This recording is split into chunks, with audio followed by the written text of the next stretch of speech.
In this video, I'll show you how to set up OpenVPN on an Asus router.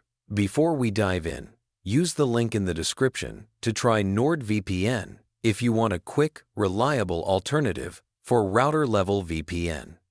Start by opening a browser and logging into your Asus router's admin page using the router IP, usually 192.168.1.1. Once you're in, go to the VPN section and choose VPN server. Then pick OpenVPN. Turn the OpenVPN server on and make sure the server port is set to 1194, which is the default OpenVPN port. Under the access options, select that clients will use the VPN to access both the internet and the local network, so remote devices can reach your home LAN and the internet through the router. Next, create authentication credentials. Add a new user account and set a username and password. This is what clients will enter to connect. Save or apply the changes, then export the OpenVPN configuration file from the router. This usually downloads as an OVPN file and contains the server, host name, or IP plus certificate snippets the client needs.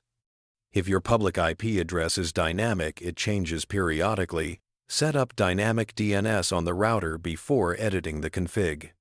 Enable the DDNS client in the router settings, register or assign a free domain name, and confirm it's active.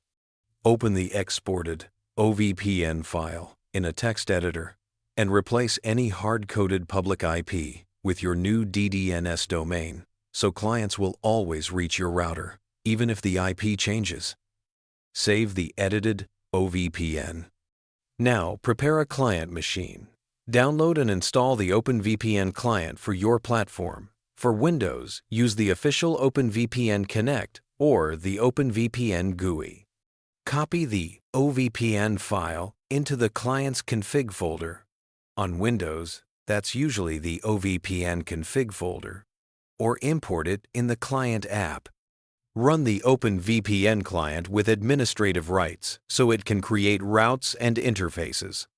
To test the connection, move the client to a different network mobile hotspot or a different Wi-Fi, so it's not on the same LAN as the router.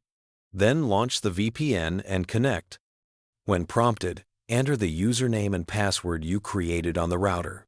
If everything is configured correctly, you'll see a connected status, both in the OpenVPN client and on the router's VPN status page.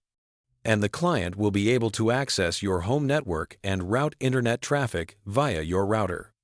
If you ever need to disconnect, just disable the OpenVPN client or turn off the OpenVPN server in the router. And remember, if this whole process feels too technical or you want an easier route, NordVPN supports many routers and offers pre-configured options and step-by-step guides. Check the link in the description to try NordVPN at a great price.